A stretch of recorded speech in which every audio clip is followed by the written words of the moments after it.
નમસ્કાર મિત્રો, હું છું ટીટો. આપ સૌ મિત્રોનું આ અનમોલ ખજાનાની યુટ્યુબ ચેનલની અંદર સ્વાગત છે. મિત્રો, અત્યારે ઉનાળાની સિઝન છે એ ચાલુ થઈ ગઈ છે. અત્યારે આપણે બહારથી તડકામાંથી આવ્યા હોય અને પાણીની તરસ લાગી હોય તો ઝડપથી આપણે શું કરીએ છીએ મિત્રો, ઠંડુ પાણી પીવા માટે આપણે ફ્રીજનો છે મિત્રો દરવાજો છે એ ખોલીએ છીએ અને આપણે મિત્રો ફ્રીજનું છે એ પાણી પીએ છીએ. તો મિત્રો ફ્રીજનું તમે જો પાણી પીતા હોય તો ખાસ મિત્રો ચેતી જજો, કારણ કે ફ્રીજના પાણી પીવાથી મિત્રો છે એ નુકસાન થાય છે. તો ઘણા લોકોને પ્રશ્ન થાય તો કે પાણી આપણે ઉનાળાની અંદર ક્યું પીવું? તો મિત્રો ઉનાળાની અંદર ખાસ મિત્રો માટલાનું જે પાણી છે એ પાણી પીવાથી મિત્રો અઢળક છે એ તમને ફાયદા થાય છે. જ્યારે તમે ફ્રીજનું પાણી પીઓ છો મિત્રો તો ફ્રીજનું પાણી પીવાથી તમને નુકસાન થાય છે. તો મિત્રો આજના વિડીયોની અંદર આપણે એ જ ચર્ચા કરવાની છે કે ઉનાળાની અંદર તમે માટલાનું પાણી પીઓ તો તમને કેટલા ફાયદા થાય છે અને જો તમે ફ્રીજનું પાણી પીતા હોય તો તમને નુકસાન છે એ કેટલું થાય છે એની આપણે ચર્ચા કરવાની છે. તો ચાલો આપણે ડોક્ટર સાહેબ શ્રીને બોલાવીએ અને આપણે જોઈએ કે ભાઈ માટલાના પાણી પીવાથી કેટલા ફાયદા થાય છે અને ફ્રીજનું પાણી પીવાથી શું નુકસાન થાય છે. અનમોલ ખજાનાનું જે ઓનલાઈન પ્લેટફોર્મ છે મિત્રો, આજે તમારા માટે સરસ મજાનો એક ટોપિક લાવ્યા છે કે ઉનાળાની અંદર મિત્રો ખાસ ફ્રીજનું પાણી પીવું જોઈએ કે માટલાનું પાણી પીવું જોઈએ, તો એની આપણે ચર્ચા કરવાની છે. અને સાથે સાથે આ વિડીયોમાં આપણે એ પણ જોવાના છે મિત્રો કે ફ્રીજનું પાણી તમે પીઓ તો શું નુકસાન થાય છે અને માટલાનું પાણી પીઓ તો તમને શું ફાયદા થાય છે, તો એની આપણે ચર્ચા કરવાના છીએ. તો સૌથી પહેલું મિત્રો, જો તમે ફ્રીજનું છે એ ઠંડુ પાણી પીવો છો મિત્રો તો ખાસ મિત્રો કે જે લોકોની રોગ પ્રતિકારક શક્તિ છે મિત્રો નબળી છે એના માટે સૌથી મોટી સમસ્યા છે મિત્રો ઊભી થઈ શકે છે. તેનાથી છે એ ગળામાં ખરાશ, ઉધરસ તથા ગળાનું ઇન્ફેક્શન છે એનું કારણ પણ બની શકે છે.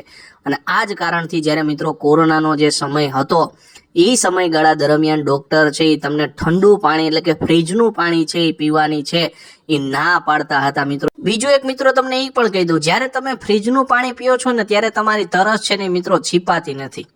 સાચું કે નહીં મિત્રો? ફ્રીજનું તમે જો ઠંડુ પાણી પીઓ તો મિત્રો ઉધરસ, તાવ, માથામાં દુખાવો છે, કબજિયાતની મિત્રો સમસ્યા છે, ગ્રંથિઓમાં સોજો આવવાની સમસ્યા પણ થઈ શકે છે મિત્રો.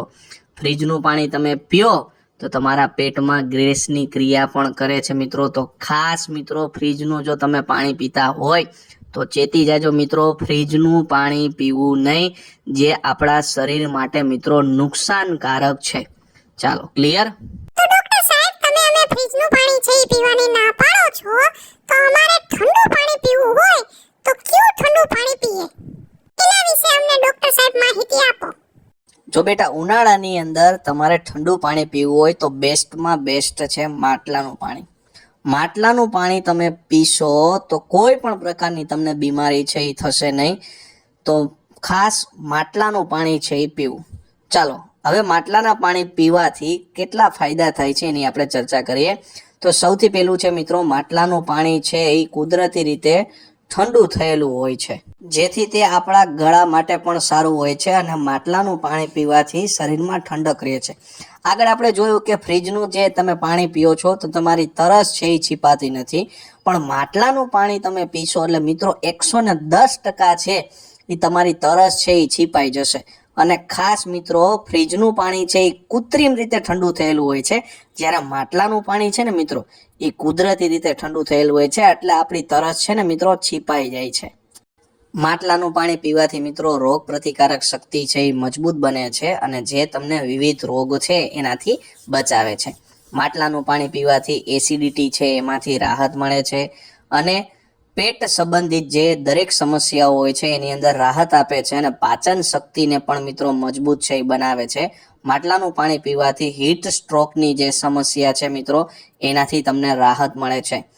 શરીરનું જે પીએચ લેવલ છે મિત્રો એ વધારે છે અને જો પીએચ લેવલ છે મિત્રો ઓછું થાય તો તમારી તબિયત છે એ બગડી શકે છે. પરંતુ તમે જો મિત્રો માટલાનું પાણી પીઓ તો માટલાની અંદર રહેલા ક્ષારીય ગુણોને કારણે તમારું શરીરનું જે પીએચ લેવલ છે એ નિયંત્રણમાં રહે છે.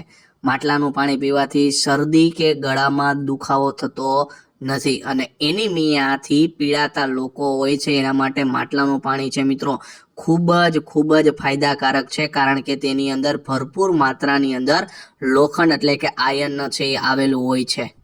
માટલાનું પાણી છે મિત્રો સ્વસ્થની સાથે સાથે ત્વચા માટે પણ ખૂબ જ ફાયદાકારક છે, કારણ કે માટલાનું પાણી છે ને મિત્રો વિટામિન અને મિનરલ્સથી ભરપૂર હોય છે ને, જે ત્વચાને સ્વસ્થ બનાવે છે મિત્રો.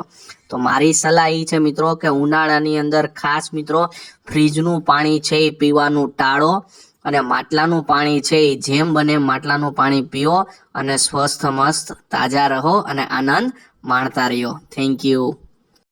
ખૂબ ખૂબ આભાર ડોક્ટર સાહેબ શ્રીનો. તો મિત્રો, ઉનાળાની અંદર ફ્રીજનું પાણી પીવાનું ટાળો અને માટલાનું પાણી પીઓ. તો મિત્રો, આવી જ રીતના નવા કોઈ ટોપિક સાથે ફરીથી આપણે મળશું.